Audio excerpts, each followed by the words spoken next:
귀한 찬양 감사합니다. 우리 하나님은 사랑의 하나님이십니다.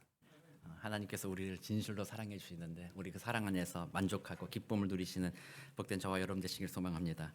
우리 오늘 우리에게 주신 하나님의 말씀 보겠습니다. 사도행전 11장입니다. 사도행전 11장 17절에서 18절 우리 두 구절 말씀입니다. 저와 여러분 한 목소리로 함께 읽어보도록 하겠습니다. 사도행전 11장 17절 18절 같이 읽겠습니다. 시작. 그런즉 하나님이 우리가 주 예수 그리스도를 믿을 때 주신 것과 같은 선물을 그들에게도 주셨으니 내가 누구이기에 하나님을 능히 맡겠느냐 하더라. 그들이 이 말을 듣고 잠잠하여 하나님께 영광을 돌려 이르되 그러면 하나님께서 이방인에게도 생명 얻는 회개를 주셨도다 하니라. 아멘. 우리 지난주 본문에서 베드로가 단기 선교 여행을 갔다가 예루살렘 교회로 돌아왔는데 예루살렘 교회의 할례자들이 이 베드로를 비난하였죠. 어떤 내용으로 비난했어요? 네가 유대인으로서 이방인들과 함께 밥을 먹었다. 그거 가지고 이렇게 비난을 했다라는 거죠. 그랬을 때 베드로가 그들에게 어떻게 했어요? 성질을 냈어요?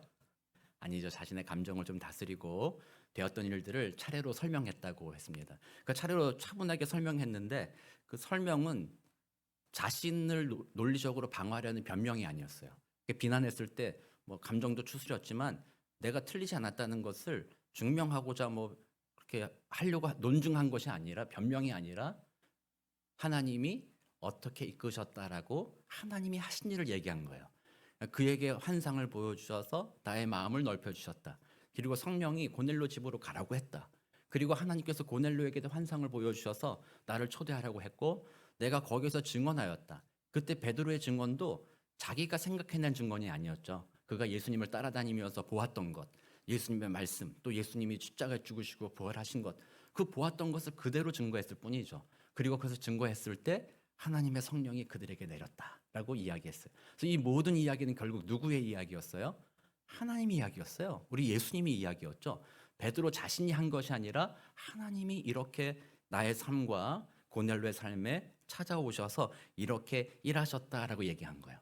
그러니까 이 대적하던 자들이 비난하던 자들이 그것이 하나님이 하신 일이라면 베드로가 반문했듯이 어찌 사람이 그걸 맡겠냐 이 말에 그들도 더 이상 할 말이 없어졌다. 그리고 결국 오늘 본문에서 뭐라고 해요? 그들도 하나님께 영광을 올리게 되었다라고 이렇게 기록이 되어 있습니다. 그래서 하나님은 그때 베드로를 통해서 놀라운 일을 시작하셨다는 거죠. 이방인들에게도 예수의 복음이 선포되어지고 성령이 임해서 하나님의 백성이 되는 그 길을 그때 여셨다라는 거예요. 그래서 우리가 지난주에 살펴보았죠. 그렇게 볼 때 오늘 우리는 이 답변 17절 18절 요 내용을 보면서 하나님이 무슨 일을 하시는가를 한번 생각해 보려고 그래요. 그러니까 베드로의 증언이 하나님이 이렇게 일하셨습니다라는 증언인데 그러면 그 하나님은 그때만 일하셨냐는 거예요. 아니잖아요.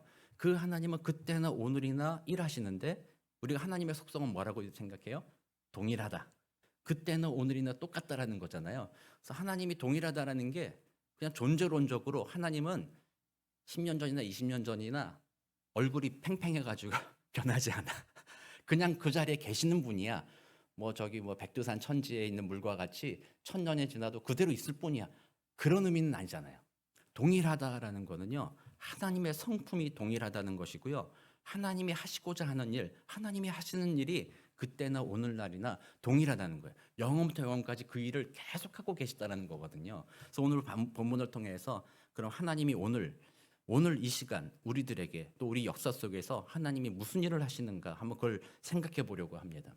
그래서 하나님이 하시는 일을 좀 간단하게 정리해서 한 문장으로 말하면 이렇게 말할 수 있을 것 같아요. 하나님은 생명을 보존하시고 살리시는 일을 하십니다. 함께 따라해 보겠습니다. 하나님은 생명을 보존하시고 생명을 살리시는 일을 하십니다. 믿으십니까? 이게 하나님의 일이에요. 하나님의 일은 생명을 살리는 일이죠. 사망, 죽이는 일은 누구의 일이에요? 죄와 사단의 일이잖아요. 하나님의 일은 생명을 살리는 일이다. 근데 여기서 이제 생명을 살린다라고 이렇게 얘기하는데 신약 성경에서는요, 생명이라는 요 한국말로 번역된 단어가 두 개로 나와요. 그러니까 헬라어는 두 가지 단어거든요. 푸시케 그리고 하나는 조에라는 단어를 써요. 푸시케라는 단어는 우리가 흔히 알듯 육신의 생명을 말해요. 호흡하는 거죠. 육신의 생명이 푸시케고 조에라는 것은 하나님과 연결되어 있으므로 하나님으로 받은 영원한 생명을 말할 때 조회라는 단어를 쓰거든요. 그럼 하나님이 생명을 보존하시고 생명을 살리신다고 했을 때 그 생명은 무슨 생명일까요? 조회라고 답하고 싶죠. 사실은 둘 다예요. 하나님이 천지를 만드셨잖아요. 하나님이 육신을 무시하지 않잖아요. 육신의 생명도 살리시기를 원하는 게 하나님이세요. 그래서 우리가 부활할 때 조회라고 해가지고 뭐 다른 몸을 입고 이상하게 부활하는 건 아니잖아요. 육신으로 부활한다고 그랬잖아요. 그러니까 하나님이 생명을 살린다고 할 때 이 푸시케라는 단어, 육신의 생명도 마찬가지고요. 또 영적인 생명, 조회도 마찬가지고 둘 다 살리는 일을 하신다라는 거예요, 하나님이. 우리 그걸 잊어버리면 안 돼요. 그걸 잘 기억해야 돼요. 이걸 잊어버리고 교회에서 자꾸 하나님은 세상에 육신의 것은 별로 관심이 없어. 하나님은 영적인 것만 관심이 있어. 이렇게 이해하다 보면 교회가 세상과 단절되기 시작하는 거예요. 그래서 우리의 신앙은 그렇지 않다. 하나님은 천지를 창조하셔서 육체를 부정하지는 않으신다. 그러나 육체가 죄로 물들어 있으니 그 육체를 회복하기를 원하시는 것이 하나님이라는 거예요. 그래서 하나님이 생명을 살린다고 했을 때는 둘 다 살린다. 첫 번째는 이제 푸시케라는 육체의 생명을 한번 생각해 보려고 해요. 뭐 조회라는 단어를 요한복음 성경 구절에 준비하긴 했는데요. 한번 요한복음 볼까요? 요한복음 3장 16절 우리가 잘 아는 구절이죠. 하나님이 세상을 이처럼 사랑하사 독생자를 주셨으니 이는 그를 믿는 자마다 멸망하지 않고 영생을 얻게 하려 하십니다. 이 영생은 어떤 헬라어겠어요? 조회라는 헬라어예요. 그다음 요한복음 10장 10절 도둑이 오는 것은 도둑질하고 죽이고 멸망시키려는 것뿐이요 내가 온 것은 양으로 생명을 얻게 하고 더 풍성히 얻게 하려는 것이다. 여기서도 조회라는 그 생명을 사용해요. 그래서 하나님은 이런 생명을 살리기를 것을 더 중요하게 여기긴 하지만 그렇다고 육신의 생명은 아예 무시하지 않는 분은 아니다. 그 생명도 살리시려는 분이다라는 거예요. 그래서 먼저 푸시케로 육신의 몸을 살리시기 위해 하나님이 하시는 일을 한번 생각해 보면요. 우리가 오늘도 살아가게 되는 것은 어떻게 보면 은혜라고 제가 여러 번 말씀드렸잖아요. 그러니까 이 세상이 우리가 내가 계획한 대로 내가 열심히 노력하고 땀을 흘려가지고 거기에 합당한 어떤 대가를 받고 그것을 내가 어떻게 준비하고 계획해서 미래에 어떻게 살아가고 이 모든 것이 가능한 이유는 사회에 정의라는 것이 남아있 정이 아니라 정의, 저스티스, 정의가 남아있기 때문이죠. 그러니까 내가 일을 했을 때 거기에 합당한 대가를 받는 것은 정의로운 일이잖아요. 그런데 가만히 생각해 보면 그 정의로운 일이 지켜져야 될 필요가 있을까 생각해 보면 아닐 수도 있다라는 거예요. 그래서 인류 역사에서 그 정의가 이루어지는 일들이 많이 무시되곤 했잖아요. 그러니까 진화 생물학자든지 신이 없다고 말하는 사람들에게서는 도덕과 윤리가 아예 근본적으로 존재하지 않아요. 그래서 내가 열심히 일해서 거기에 합당한 뭔가를 받는 거는 정의로운 일이지만 왜 그렇게 됐는지 설명을 못 하는 거예요. 그리고 그거는 언제든지 무너질 수가 있다는 거죠. 그래서 그런 사람들은 더 이상 정의를 주장할 수 없으니까 결국에는 끝에 가서 하는 이야기는 사회 계약이에요. 너가 손해받기 싫으면 이런 계약 조건을 지켜야 돼. 그래서 정의로서 사회가 이루어지는 것이 아니라 법으로서 사회가 지탱되는 사회예요. 그래서 이거 안 하면 벌 받으니까 두려우니까 그런 방식으로 사회가 지탱이 되거든요. 그런 사회는 얼마나 무서운 사회예요. 두려운 사회죠. 살얼음과 같잖아요. 권력자가 누가 권력을 잡느냐에 따라서 그 계약을 파기하고 이룰 수 있잖아요. 요즘에 좀 이렇게 좀 그렇잖아요. 좀 마음대로 권력자가 막 이렇게 할 수 있잖아요. 그러니까 그건 되게 불안정한 거죠. 그러나 진정한 정의는 그런 계약이 아니라 밑바탕에 기초가 되어서 사람들이 서로 믿는 거죠. 내가 이렇게 애쓰면 여기 합당한 대가를 받는다. 그게 정의롭다. 그렇게 해야지 사람이라면. 그리고 인과 법칙도 마찬가지예요. 인과 법칙이 왜 그렇게 됐는지는 설명할 수가 없어요. 그 이유는 몰라요. 그렇게 된다고 알 뿐이죠. 저도 이제 젊을 때 당구를 많이 쳤거든요. 그래서 학교 다닐 때 이제 수업 땡땡이 치고 당구도 많이 쳤는데 당구 치면 막 수업 시간에 막 앞에 학생들 머리가 당구공으로 보여요. 당구를 쳐보시면 아실 겁니다. 그래가지고 이렇게 치면 이렇게 가겠지, 이렇게. 그래서 그런데 그때도 내가 이렇게 쳤는데 이렇게 가겠지 생각하는데 만약에 그렇게 안 가는 그런 물리 법칙이 적용이 안 된다면 어떻게 되겠어요? 당구가 재미없겠죠. 내가 이렇게 치면 이렇게 가야지 왜 이렇게 쳤는데 이렇게 가냐고요. 그러니까 그 물리 법칙이라는 것도 그냥 관찰한 결과죠. 이렇게 치면 이렇게 간다. 근데 왜 그렇게 물리 법칙이 작용해야 되는지는 설명할 수가 없어요. 증명할 수도 없어요. 받아들여야만 되는 거예요. 그래서 그 모든 것을 저희는 이렇게 고백하는 거예요. 하나님이 천지를 창조하시면서 법칙도 주어주셨다. 그래서 하나님이 그 법칙이 무너지지 않게 지키고 계시다. 그리고 하나님은 사회에서 사람들이 살아갈 수 있도록 정의를 지탱하신다. 사람들 마음에 양심을 주셔서 정의롭다는 것이 굳이 철학적이고 정치학적으로 깊이 따져보면 뭐 복잡한 내용이지만 그런 것 아니어도 사람들의 감정에는 정의롭다는 것이 무엇인지가 심겨져 있잖아요. 하나님이 그런 걸 주심으로 우리 일상의 삶이 가능하게 해주신다는 거예요. 그러니까 우리의 일상의 삶이 그냥 늘 그러니까 동일하게 살아가고 그냥 먹고 살고 있기 때문에 깊이 생각해 보지 않으면 마치 내가 애써서 내가 얻은 것 같이, 내가 주인 되는 것 같이, 내가 컨트롤할 수 있는 것 같이 생각하지만 조금만 깊이 생각해 보면 그렇게 되는 이유는 우리가 알지 못하는 어떤 것이 그 밑바탕에서 지탱하고 있기 때문이라는 거예요. 그래서 우리 그리스도인들은 그거를 하나님의 섭리, 하나님의 사랑이라고 고백하는 거예요. 그래서 하나님은 세상 속에 그렇게 일하신다. 그러나 죄된 인간이 그 하나님의 정의와 이런 법칙들을 깨는 거죠. 무시하는 거죠. 그래서 부정하게 만드는 거죠. 그러므로 세상에 고통과 악이 다가오는 거예요. 그렇게 본다면 세상 속에 하나님이 일하심으로 우리는 선하게 살아간다는 거예요. 많은 분들이 이렇게 얘기해요. 하나님을 공격할 때 아니 선하신 하나님이 계시다면 세상에 왜 이렇게 악한 일이 많이 있습니까? 이렇게 얘기하잖아요. 그럼 나중에 제 신정로 다시 말씀드리겠지만 또 다시 생각해 보면 그 악한 일, 사람들이 죽이는 그 일보다 오늘 하루를 하나님의 은혜의 지탱에서 살아가는 사람들이 얼마나 더 많은가를 생각해 보는 거예요. 지금 이스라엘과 팔레스타인 사이에 전쟁으로 사람 많이 죽잖아요. 안타깝잖아요.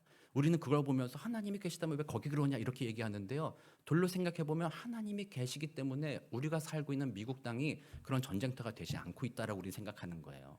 크게 보는 거죠. 그래서 하나님은 모든 생명이 살아갈 수 있도록 지탱해 주신 분이신데 그러나 인간의 죄와 욕심, 욕망, 하나님을 버린 그 우상 숭배 그 모든 것들이 하나님이 지탱한 이 시대를 무너뜨리고 죄와 사망과 갈등으로 몰아넣고 있다라는 거예요. 그래서 우리는 그걸 기억해야 돼요.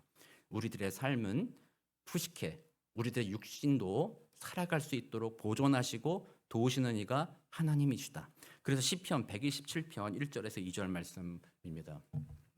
여호와께서 집을 세우지 아니하시면 세우는 자의 수고가 헛되며 여호와께서 성을 지키지 아니하시면 파수꾼의 깨어 있음이 헛되도다. 너희가 일찍 일어나고 늦게 누우며 수고의 떡을 먹음이 헛되도다. 그러므로 여호와께서 그의 사랑하시는 자에게는 잠을 주시는도다. 아멘. 이게 대단히 철학적이며 놀라운 진술이에요. 시편, 그 옛날에 적혀있는 이 시편 아래 제가 방금 말씀드린 이런 철학적인 주제가 담겨 있는 거예요. 네가 수고해서 먹는다고? 그거는 내가 너를 도와줬기 때문이다. 네가 수고해도 못 먹을 수 있다. 왜 먹어야 되냐? 그거는 정의의 문제인데 그거는 언제든지 무시될 수 있다. 그러나 내가 도와주고 있다. 여호와 하나님이 지키셔야지만 우리의 수고가 의미가 있다. 이렇게 고백하는 거잖아요. 그래서 이런 걸 볼 때 우리는 믿는 자들은 하나님을 지금 살아계신다고 믿는 자들은 하나님이 지금도 그렇게 이 세상을 생명을 살리시며 이곳을 붙들고 계시다는 것을 또한 믿는 자들이에요. 그래서 우리 시편 마지막 편에 한번 보겠습니다. 시편 마지막이 150편이거든요. 거기에 마지막 구절이 시편 150편 6절이 바로 이거예요. 한번 같이 읽어보겠습니다. 시작. 호흡이 있는 자마다 여호와를 찬양할지어다. 할렐루야. 여기서 누가 찬양한다고요? 호흡이 있는 자마다. 여기서 예수님을 믿는 자마다라고 하지 않았어요. 모든 호흡이 있는 자마다 여호와를 찬양해야 된대요. 왜요? 그들이 호흡할 수 있도록 하나님이 지금도 지키시기 때문이라는 거예요. 그래서 우리는 예수 믿는 여러분들이 하나님에 대해서 이렇게 잘 이해하고 있어야 돼요. 하나님은 육신의 생명을 무시하지 않고 생명을 보존하시고 살리시는 것을 하시는 분이다. 그것을 기뻐하시는 분이시다라는 것을 우리는 알아야 돼요. 그래서 호흡이 있다면 나를 지키시는 하나님을 찬양한다. 이거가 우리 첫 번째 하나님이 하시는 일이라는 걸 우리 기억해야 돼요. 자, 그러면 두 번째, 그 하나님께서는 이 푸시케 육신의 생명을 위해서도 이렇게 보존하시고 돕고 계시다고 하시지만 이거는 죄로 물들어 있어가지고요 인간이 반항하며 죄를 지으면 언제든지 생명이 무너질 수 있단 말이에요. 일시적이에요. 그래서 하나님께서는 이걸 회복하시고자 원하셨어요. 그래서 이제는 더 이상 육신의 생명이 아닌 영원한 생명을 주시기를 하나님이 작정하신 거예요. 그게 조회라는 생명을 주신다라는 거예요. 이 조회는 하나님과 연결되는 생명이라는 거죠. 그래서 우리는 그 생명이 회복되어져야 되는데 이것을 살리시기 위해서 하나님이 무슨 일을 하셨는가를 한번 돌아보는 겁니다. 지금 어떤 일을 하셨는가? 첫 번째는 바로 예수 그리스도를 주셨다라는 거예요. 우리의 영혼을 살리기 위하여 하나님께서 자기의 독생한 아들을 이 땅에 보내시고 누구든지 그를 믿는 자마다 그 모든 죄를 사하시며 그의 이름으로 죄 사함을 얻으며 하나님의 자녀가 되는 권세를 주셨다라고 얘기하는 거예요. 그래서 우리의 구원이 우리에게 있지 않고 누구한테 있다고요? 하나님의 일하심에 있다라는 거예요. 하나님이 그 일하셨다는 것, 예수 그리스도를 보내주셨다라는 거예요. 일제 시절에 독립운동가 중에 한 분이신데 이상재 선생님이라는 분이 계셨어요. 이분은 54세에 예수님을 믿게 되었어요. 그리고 그 이후로 이제 독립운동에 많이 매진하고 애쓰셨던 독립운동가이신데 이분의 일화가 하나 있습니다. 제가 이제 어릴 적에 이제 책을 읽다가 좀 재밌는 그림책 같은 거였는데 재밌는 일화가 그분에 대한 일화가 나왔는데 외국 선교사님이 비누를 가지고 온 거예요, 한국에. 그러니까 뭐 당시에 한국에도 뭐 이렇게 양잿물이나 여러 가지 비누 빨래하거나 씻는 거 있었지만 서양식 비누 있잖아요. 오늘 우리가 쓰는 거 딱딱한 거 그걸 가지고 온 거예요. 그래서 설명을 했겠죠. 이거는 때를 벗기는 겁니다. 이거는 사람의 더러운 걸 씻는 겁니다. 이렇게 했을 때 이상해 선생님이 뭘 했을까요? 씹어 먹었다는 거예요. 비누를 씹어 먹었어. 그래서 제 기억에는 그게 어리석은 행동이다라고 이렇게 제가 배운 것 같아요. 왜 씹어 먹었냐? 나 속이 들어오니까 속 좀 깨끗하게 해야 되겠다. 깨끗하게 하는 거라며 나 씹어 먹어야지. 그래가지고 처음 우리 선조들이 비누를 몰랐을 때 비누를 그렇게 썼더라. 근데 그 비누는 그게 아니라 이렇게 박테리아 이런 걸 죽이는 거더라. 제가 어릴 때는 그렇게 배웠던 느낌이에요. 근데 이상재 선생님이 그렇게 한 거는 사실은 바보 같아서 그렇게 한 거 아니에요. 그렇게 한 이유는 그거였어요. 당시 친일파들, 일본에 협조해서 나라를 팔아먹고 민족을 배반한 사람들의 그 속이 더럽다라는 거예요. 자기도 그와 같이 속이 더러운 죄이기 때문에 비누를 먹어서라도 내 속이 씻겨졌으면 좋겠다. 내가 깨끗하게 났으면 좋겠다. 그 마음으로 비누를 씹어 먹었다라는 거예요. 그러나 비누를 씹어 먹으면 나요, 안 나요? 그 친일했던 그 잔재 죄악이 씻겨져요, 안 씻겨져요? 안 씻겨지죠. 배만 아플 뿐 안 씻겨지잖아요. 그럼 그 죄는 어떻게 씻겨져요? 그 죄는 우리도 예수 그리스도의 보혈의 아닌 것은 죄가 씻겨지지 않는다라는 거예요. 아무리 우리가 외적으로 정결 예식을 지키고 동물의 제사를 드리고 뭘 하고 뭐 해도 그게 우리들의 마음의 죄를 씻을 수가 없다라는 거예요. 구약에 말한 그 동물의 제사는 하나님께서 피가 아니고서는 죄사함이 없다는 것을 그저 보여주기 위한 하나의 수단이었잖아요. 아니 하나님께서 자신의 형상으로 지으신 인간인데 인간의 죄가 인간이라는 게 얼마나 고귀해요. 그가 지은 죄가 얼마나 또 고차원적이에요. 그런데 그 죄를 어떻게 하찮은 동물의 피로써 씻는단 말이에요. 그건 말이 안 되는 얘기죠. 온전하게 씻을 수가 없다는 얘기죠. 단지 보여주는 거예요. 피가 아니고서는 죄 씻음이 있을 수 없다. 그리고 우리들의 그 죄는 우리들이 아무리 회개한다고 씻어지는 것이 아니다. 그래서 교회 안에서 여러분들이 좀 오해하는 게 있어요. 회개를 열심히 하면 죄가 씻어진다. 회개를 열심히 하면 죄가 씻어져요? 안 씻어져요? 헷갈리죠? 이렇게 질문하면 헷갈리잖아요. 회개를 열심히 하면 죄가 씻어지는 게 아니에요. 만약에 회개를 열심히 해서 죄가 씻어진다면요. 불당에 가가지고 108번을 하세요. 108계단을 올라가가지고 108번을 정말 마음을 다해가지고 이렇게 저라고 땀이 막 비 오듯이 쏟아질 때까지 그렇게 한번 해보세요. 그렇게 해야 다른 종교는 그런 열심을 하고 그런 고행을 하고 막 인도에서는 그렇잖아요. 막 살을 막 바늘로 찢는대잖아요. 막 꽂고 막 고행을 하면은 죄가 씻어진다고 하는데요. 우리 그리스도인들은요 아니라는 거예요. 회개 열심히 한다고 죄 씻어지는 게 아니라 우리의 죄는 뭐로 씻겨진다? 예수님의 보혈로 씻겨지는 거예요. 그 예수님의 보혈을 믿는 거예요. 그리고 그 예수님의 보혈은 하나님이 하신 일이에요. 여러분이 한 일이 아니에요. 하나님이 여러분들의 죄를 씻기 위해서 십자가에서 흘리신 그 보혈, 예수님이 날 위해 죽으셨고 그가 부활하셨다라는 그것을 믿는 것이 우리의 죄를 씻는 거예요. 그 여러분들이 회개 기도할 때 그 예수의 보혈에 힘입어 회개하지 않는다면 단지 입술로서 후회 고백, 하나님 이거 잘못했어요, 이거 잘못했어요, 이거 이렇게 했어요. 그런 고백을 백날 해도 그 보혈의 은혜가 아니고서는 그 죄는 안 씻어진다라는 거예요. 그래서 우리의 고백은 그겁니다. 우리의 죄가 씻겨지는 것은 하나님 앞에 구원받고 영원한 생명 얻게 된 것은 결국 나로부터 시작한 것이 아니라 하나님이 하셨다라는 거예요. 하나님이 독생하신 예수를 보내주셔서 그 일로 인해 내가 구속받았다. 그게 우리는 복음입니다. 우리는 그걸 믿는 자들입니다. 여러분 이걸 잘 기억하고 있으셔야 돼요. 그래서 여러분들이 행위로서 구원받은 것이 아니라는 거예요. 값없이 하나님의 은혜로 받아들여졌다는 사실을 우리는 기억해야 돼요. 그리고 그 하나님은 그 보혈만큼 우리를 어떻게 여기셔요? 귀중하게 여기신다라는 거예요. 예수의 보혈 우리가 얼마나 찬양합니까? 얼마나 귀중한 보혈입니까? 어떻게 보면 인류의 모든 피 중에 가장 귀중한 보혈 아니겠습니까? 그 피를 쏟고 우리를 샀다라는 거예요. 그럼 우리가 얼마나 귀중한 존재입니까? 하나님이 우리가 아직 죄인이지만 그 독생자를 보내주시고 그 독생자가 하나님께 순종하여 십자가의 보혈을 흘리심으로 그분의 하신 일로 우리는 받아들여지고 그분의 하신 일로 인해 우리는 그분 앞에 특별한 존재가 되었다라는 그 사실, 우리 그걸 기억해야 됩니다.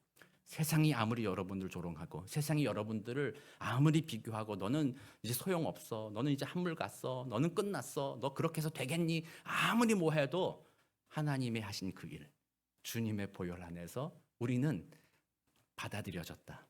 우리는 귀중한 존재이다. 우리는 그걸 기억하는 겁니다. 그래서 하나님께서 오늘도 그 은혜로서 우리를 구원하여 주셨다는 거예요. 첫 번째 하나님 하신 일이 첫 번째예요. 그리고 두 번째로 뭘 했어요? 하나님께서 믿는 자에게 성령을 보내주셨다. 그 선물로 성령을 보내주셨다라는 거예요.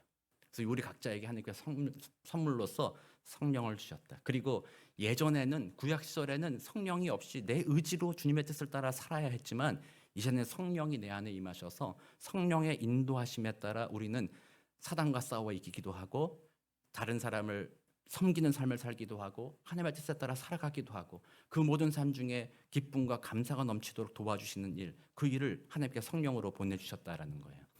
그게 하나님이 하신 일이에요. 근데 그 하나님이 그 성령을 어떤 성령을 보내주셨냐면요, 오늘 본문에 보면 베드로가 이렇게 고백해요.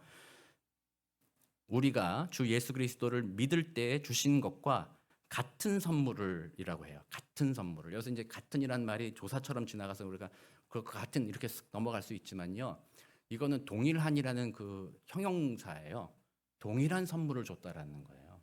사도들에게 주셨던 선물, 얼마나 대단한 인물들입니까? 사도들이 처음에 다락방에 모여 기도할 때 막 성령의 불이 막 임하였고 그 성령의 불이 임했을 때 베드로와 사도들이 설교하기 시작하니까 3,000명이 막 주님 앞에 돌아오는, 그걸 우리가 이미 살펴보았잖아요.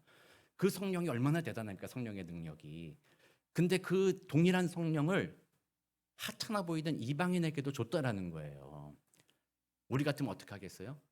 사도에게는 좀 특별한 성령을 좀 주고 이방인들에게는 조금 덜한 거 좀 줘서 적당히 살게 할 수 있잖아요. 그러나 하나님이 베드로를 통해서 말씀하시기를 내가 주는 성령은 동일하다, 차별이 없다라고 주신 거예요. 그래서 오늘 여러분들 목회자에게 성령 부어주셔서 저 목사는 특별하게 하나님 일을 한다, 그게 아니에요. 저나 여러분에게나 하나님은 동일한 성령을 부어주신다라는 거예요. 그래서 제가 말씀을 전하는 역할을 감당해서 여러분들께 설교하고 있는 것이고 여러분들은 여러분들의 삶의 자리에서 그리스도의 빛과 향기가 되도록 성령께서 여러분들을 또한 사용하고 계시다라는 거예요. 그래서 우리는 차별이 없다라는 거예요. 서로 성령 안에서 하나 됐다. 그래서 동일한 성령을 선물을 주었다라는, 이 성령을 주었다라는 거는요, 그 당시처럼 차별이 만연한 사회, 차별이 당연히 인정받는 시대에 차별이 없다라는 것을 강조하는 거예요. 그래서 하나님의 은혜의 선물을 받았다. 하나님이 하시는 일은 우리들로 하여금 동일한 선물을 받게 하셔서 우리가 하나님 안에 동일한 권속이라는 것을 알게 하신다라는 거예요. 그게 하나님이 하시는 일이에요. 우리들이 하는 일은 뭐예요? 구별하고 차별하고 나누는 일을 우리가 하는 일이잖아요. 내가 좋아하는 사람끼리, 내가 수준에 맞는 사람끼리, 뭐 이런 게 우리들이잖아요. 그러나 하나님의 하시는 일은 그런 모든 사람들의 차별을 없애고 하나님 안에 동일한 성령을 베푸사 한 가족이 되게 하신다. 이게 하나님이 하시는 일, 얼마나 놀라운 일입니까? 우리 교회 안에 정말 우리가 날마다 기도하는 게 그거 아닙니까? 우리 교회가 하나 되게 하옵소서. 그거 아니에요? 여러분들은 우리 교회가 하나 되기를 소망하시는 건가요? 아니신 건가요? 기도할 때만 그런 거 아니에요? 솔직히 기도할 때만 그러고 기도 끝나면은 가서 나 오늘 기도 잘했지, 그거 하려고 하는 거 아니에요? 기도할 때 성령이 하나 되게 하심이라는 걸 꼭 넣어야지. 그거 안 넣으면 어떡해? 내가 오늘 기도하면서 성령이 하나 되게 하심을 이루게 하여 주옵소서라 기도했어. 그 기도 잘했지. 기도 잘했으면 끝. 진짜 삶 속에서 하나됨을 정말로 소망하는 마음이 없으면 안 된다. 하나님의 일하심은 우리로 하여금 하나 되게 하신다. 그걸 막으면 안 된다는 거예요. 하나님이 하시는 거. 이게 두 번째. 세 번째로는요, 오늘 설교 제목이기도 한데 이 말을 듣고 할례자들이 이렇게 말하죠. 그러면 그들에게도 하나님이 성령을 주셨구나. 그들에게도 영생을 주셨구나. 이렇게 하면 되는데 표현을 뭐라고 했어요? 생명을 얻는 회개를 주셨도다라고 말을 해요. 뭔가 좀 비꼬는 거가 있을까요? 아니 그냥 그들에게도 구원을 주셨구나. 아멘 하면 되는 거지. 꼭 거기 한마디를 더 붙여가지고 생명을 얻는 회개를 주셨다 뭐 이렇게 얘기하니까 이건 또 뭔가를 생각하는데요. 사실 이 번역이 조금 애매해서 그래요. 생명을 얻는 회개라고 그래서 그래요. 이렇게 표현하면 어떤 느낌이 들어요? 회개해야지 생명 얻는 것처럼 느껴지잖아요. 근데 번역이 그게 아니라 이 얻는이란 단어는요. 아내라는 단어였어요. 원래 아내. 인 또는 향하여 to라는 단어거든요. 생명 안에 있는 회개라는 말이에요. 그 말은 뭐냐면 그 예수를 믿는 믿음으로 구원의 은혜를 누리고 성령이 임하면 이제 생명이 있다라는 거예요. 생명이 있는 사람이라면 그 다음 바로 이어지는 게 회개라는 거예요. 그래서 회개라는 것이 조건은 아니지만 생명을 얻은 자에겐 회개가 반드시 연결되어 있다라는 거예요. 그래서 생명을 얻는 회개라고 이렇게 얘기해요. 그랬을 때 이 회개가 도대체 뭐냐는 거예요. 우리가 많이 들어봤잖아요. 회개하면 여러분은 어떤 생각이 나서 오늘 여러분들 회개하십시오. 그러면 여러분은 뭘 회개하실 거예요? 어젯밤에 우리 애한테 큰 소리 쳤습니다. 하나님 잘못했습니다. 지난주 금요일 날 내가 마켓에 가가지고 내가 100불 냈는데 거스름돈 30불 받아야 되는데 50불을 받았어요. 근데 다시 안 들어가고 50불 주머니에 넣고 왔습니다. 하나님 용서해 주십시오. 뭐 그런 거 있잖아요. 뭐 자기가 도덕적이나 윤리적으로 행위적으로 잘못한 것들 생각나가지고 내가 거짓말했습니다. 내가 나를 미워했습니다. 뭐 그런 것들을 막 회개하는 것이 회개다라고 생각하시잖아요. 물론 이것도 필요해요. 이것도 해야 돼요. 여러분들 하지 말라는 말이 아니에요. 그걸 입으로 고백해 봐야 다음번에 가서 50불 받으면 다음번에는 안 그래야지 가가지고 돌려줄 수 있는 거예요. 그러니까 이런 회개도 필요한데 여기서 말하는 그 회개는 그것보다 더 깊은 의미를 가지고 있는 거죠. 그 이방인들이 성령을 받았을 때 어떤 일을 했다고 우리가 지난번에 나눴어요. 성령 임하니까 그들이 하던 일이 뭐예요? 여기 한 장만 컨닝할 방언을 하고 하나님을 높였다라고 했잖아요. 그래서 여기서 이 회개는요. 그들이 그날 성령이 막 임하니까 하나님 내가 어제 친구한테 거짓말했습니다. 하나님 어제 내가 친구를 한 대 때렸습니다. 그거 잘못했습니다. 용서해 주십시오. 막 이런 회개 일이 일어난 게 아니라 그날 방언을 하며 하나님을 높였다라는 것을 말하는데 그거를 생명 얻는 회개라고 등가 이렇게 같다라고 말한 거예요. 그래서 그 말은 뭐예요? 다른 말로 하면 회심이라고 말할 수도 있어요. 회심. 하나님을 높였다라는 거예요. 자기를 낮추고 하나님을 높였다. 그게 바로 생명 안에 있는 회개라는 거예요. 이전까지는 어떻게 살았어요? 자기를 높이는 삶을 살았다라는 거예요. 자기가 주인 되는 삶을 살았죠. 그래서 구원도 자기에게 달려 있었던 거예요. 내가 율법을 잘 지키고 내가 제사법을 잘 지키고 내가 열심히 하면 나는 구원을 얻을 수 있다라고 생각했던 것이 자기가 주인 된 거잖아요. 자기가 컨트롤한다는 거예요. 구원도. 그런 것들을 깨달았다라는 거예요. 이날에 내가 컨트롤할 수 있는 게 아니었구나. 하나님이 하시는 일이었구나. 하나님이 내게 구원을 주시고 하나님이 내게 성령을 주시고 하나님이 하시는 일이었구나. 내가 그동안 하나님의 하신 일을 믿지 못하고 내가 주인 되어서 내가 일하려고 했었던 것들을 주님 앞에 회개하는 거야. 그 말은 이제 더 이상 나는 내가 주인 돼서 사는 삶을 멈추겠다. 하나님이 주인 되는 삶을 살겠다라고 말하는 것. 이게 바로 생명 안에 있는 회개의 뜻이라는 거죠.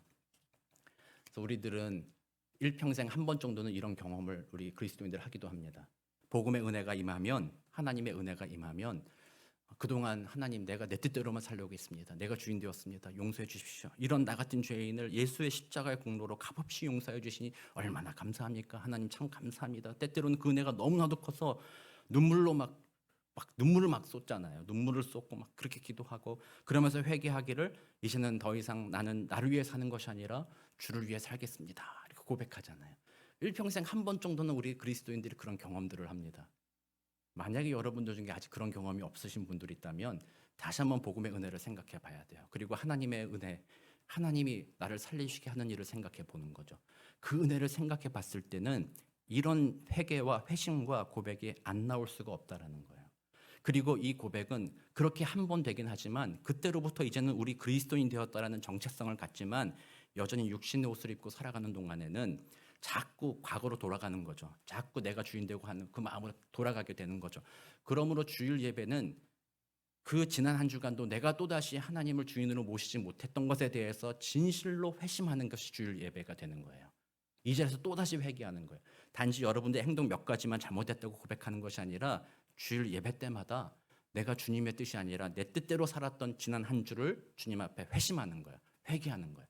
그리고 이번 한 주는 하나님이 일하시는 것을 기대하겠습니다라고 사는 거예요.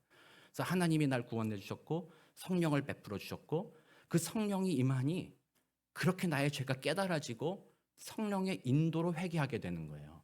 그러니까 이게 내가 모든 것 내가 회개하고 내가 주도하고 이게 아니라 정말 하나님이 일하시는 것을 경험하게 되는 거예요. 그래서 참으로 회개가 되는 거예요. 그리고 주님 앞에 온전히 나를 낮추는 거죠. 이제는 주님 앞에 나는 모든 것 서렌더합니다. 포기합니다. 하나님이 나를 인도해 주시기를 원합니다. 하나님이 일하십니다라고 주님 앞에 맡기는 삶을 살게 된다는 거죠. 이게 조회, 영원한 생명을 위해서 하나님이 우리를 통해 하시는 일이라는 거예요. 그래서 이번 한 주간 여러분들이 그 하나님이 하신 일을 깊이 묵상해야 돼요. 내가 하는 일이 아니라 하나님이 나를 위해서 하시는 일이 무엇인가. 그분이 예수를 보내셨구나. 그분이 성령을 보내주셨구나. 그분이 회심하게 하시는구나. 그것을 깊이 묵상하면 이제 그 은혜로 영원한 생명을 받은 우리들은 하나님과 우리 사이가 막힌담이 없이 회복되는 관계 속에 들어간다는 거예요. 그래서 우리는 누구 뜻대로 살아요? 주님 뜻대로 사는 거예요. 이제는 그렇게 변화되는, 그게 우리의 의지가 아니라 하나님의 인도로 그렇게 되어 간다라는 거예요. 자, 이제 말씀을 마치면서 전체를 한번 종합해 볼 거예요. 주님의 뜻대로 산다는 건 그럼 뭐겠어요? 그러면 하나님의 뜻대로 산다는 것은 그럼 뭐겠어요? 처음에 하나님이 뭘 하신다고요? 생명을 보존하고 생명을 살리는 일을 하신다 했잖아요. 하나님의 뜻은 그거라고 했잖아요. 그러면 조회, 하나님의 은혜로 영생을 얻은 우리들에게 하나님의 뜻대로 산다라는 것은 결국 우리들이 뭘 하라는 거예요?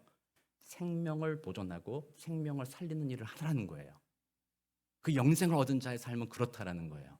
그러면 하나님의 뜻에 따라 우리가 어떤 생명을 살려요? 육신의 생명도 살리는 일을 해야 된다라는 거예요. 단지 복음 전해서 영혼 살리는 일, 그게 궁극적이죠. 그러므로 복음을 전하고 당신을 위해 하나님이 하신 일이 있습니다. 굿뉴스, 당신 들으셔야 됩니다. 당신은 노력할 거 없습니다. 단지 믿으시면 구원 얻습니다. 우리가 그 굿뉴스를 전하는 것도 우리는 분명히 해야 되는데 그 앞 단계에서 하나님께서는 우리의 부식해 육신의 생명도 돌보신다고 하셨으니 우리는 매일매일 그리스도인들이라면요, 너무 영적인 것만 막 얘기하는 것이 아니라 삶의 자리에서 주변에 있는 사람들에게 육신의 생명을 살 수 있도록, 살아나도록, 보존하도록 돕는 일을 하는 그런 삶을 살아가는 거예요. 우리가 회복된 자들은 그렇게 사는 거예요, 그리스도인들은. 근데 우리가 오해해서 그리스도의 은혜 받았으니 나는 수선에 들어가겠다, 나는 뭐 천국 간다, 그거 하고 일상생활에서는 나는 뭐 그건 중요한 게 아니야, 그 필요 없어, 이렇게 생각하는 것은 하나님의 뜻을 정말로 반쪽만 아는 거라고 말씀드리는 겁니다. 그래서 우리 이번 한 주간 여러분들이 하나님을 더 깊이 묵상해야 돼요. 하나님의 날 위해 하신 일을 기억해야 돼요. 그 은혜가 얼마나 큰가 감사합니다. 그리고 하나님, 성령을 내게 부어주십시오. 그리고 회개형을 부어주셔서 이제는 내가 주인이 아니라 주님이 주인 되는 삶을 살게 하옵소서, 이렇게 기도하고 주님께 간구하면, 그 성령이 임하면 이제 여러분들의 삶은 다른 사람을 살리는 삶을 삽니다. 여러분들의 말 한마디가 다른 사람을 살립니다. 큰 거, 여러분들께 생명을 살리는 일을 하라고 그러니까 갑자기 뭐 저기 가가지고 대단한 일을 하셔라, 전 재산을 팔아가지고 굶주리고 가난한 자들에게 나눠주셔라, 그런 일을 하라는 것 아니죠. 성령이 임하면, 충만하게 임한 어떤 사람은 그렇게 할 수 있습니다. 그러나 우리들은 작은 일부터 시작해도 됩니다. 여러분들의 말 한마디가 다른 사람의 생명을 살릴 수 있는 것입니다. 경험하죠. 말 한마디가 사람을 죽이기도 하잖아요. 여러분들은 사람을 죽이는 일을 많이 해왔을 수도 있잖아요. 한마디 하잖아요. 뭘 하면 한마디 꼭 뭐 어떤 얘기, 좋은 얘기 하잖아요. 꼭 나쁜 얘기가 아니라 그런 경우들, 꼭 모든 거 다 좋아하면서 말 한마디 끝에 하나 딱 그런데 이렇게 하면서 결국에는 그 사람의 생명을 완전히 지옥과 같이 만들어버리는 경우들도 있잖아요. 그런 거 하지 말라는 거. 하나님 뜻은 그게 아니라는 거예요. 하나님의 뜻은 말 한마디, 표정 하나, 행동, 작은 것 하나라도 여러분들 통해서 주변에 있는 사람들이 생명을 얻는 거예요. 그대 생명이 보존되는 거예요. 그걸 볼 때 그 사람들이 아는 거예요. 당신은 사람을 사랑하는구나. 당신은 생명을 사랑하는구나. 어떻게 그럴 수, 우리에게 생명 주신 하나님이 계시기 때문에 나는 당신을 사랑합니다. 그렇기 때문에 나는 이런 삶을 살게 되었습니다. 하나님의 나를 이렇게 인도하여 주셨습니다. 얼마나 놀라운 일입니까? 교회가 하나 된다. 우리가 아까 기도했잖아요. 너무나도 기도 좋은 것입니다. 하나 될 때는 어떻게 해야 돼요? 성령의 은혜가 임해서 하나님이 하신 은혜가 임해서 옆에 있는 지체의 생명을 살리는 말을 하는 거예요. 계속해서 당신 애쓰셨습니다. 고생하셨습니다. 잘하셨습니다. 고맙습니다. 감사합니다. 이런 이야기들을 주로 하는 거예요. 그것밖에 못하냐? 왜 그 모양이냐? 이렇게 하면 안 되지. 우리 목사님 왜 저러냐? 이렇게 막 얘기하고 그런 이야기들은 생명을 죽이는 이야기들이에요. 그게 아니라 하나됨을 이루고 성장하고 살아나기 위해서는 하나님의 성령의 은혜에 힘입어 서로 격려하고 서로 위로하고 서로 섬기는 거예요. 큰 거 아니에요. 작은 말 한마디가 사람을 힘있게 만들어준다는 거죠. 그래서 이번 한 주간 우리 말씀을 정리하면서 하나님께서 여러분들의 조에 영원한 생명을 주셨습니다. 우리는 그 은혜를 힘입었습니다. 성령님 도와주셔서 진실한 회개 가운데 오늘도 하나님의 뜻을 따라, 이번 한 주도 하나님의 뜻을 따라 생명을 살리고 생명을 위해 희생하고 섬기고 그들을 돕는 그런 복된 삶을 살도록 주님 도와주십시오. 기도하시고 삶의 자리에서 하나님의 나라를 맛보시는 복된 저와 여러분 되시기를 우리 구주 예수 그리스도 이름으로 축복합니다. 기도하겠습니다. 사랑과 은혜가 많으신 아버지 하나님 감사합니다. 우리 하나님은 생명을 살리시고 생명을 보존하시는 분이십니다. 우리의 육신의 삶, 우리의 호흡이 있는 것도 하나님의 은혜입니다. 또 우리가 영적으로 영원히 살아나는 것도 하나님의 은혜입니다. 특별히 하나님은 영적으로 살아나는 우리들을 통하여 육신의 삶까지도 돌보며 많은 사람들에게 그 영적인 생명, 영원한 생명을 전하라고 우리를 도구로 불러주셨습니다. 이번 한 주간 하나님이 우리를 위하여 하신 그 일에 감사하고 또 성령 부어주심에 감사하고 그 은혜에 힘입어 우리들의 삶의 자리에서 다른 사람을 위로하고 생명을 살리는 귀한 일을 감당하는 우리 모두가 되도록 주님 도와주옵소서. 감사드리며 살아계신 우리 주 예수 그리스도의 이름으로 기도드립니다. 아멘.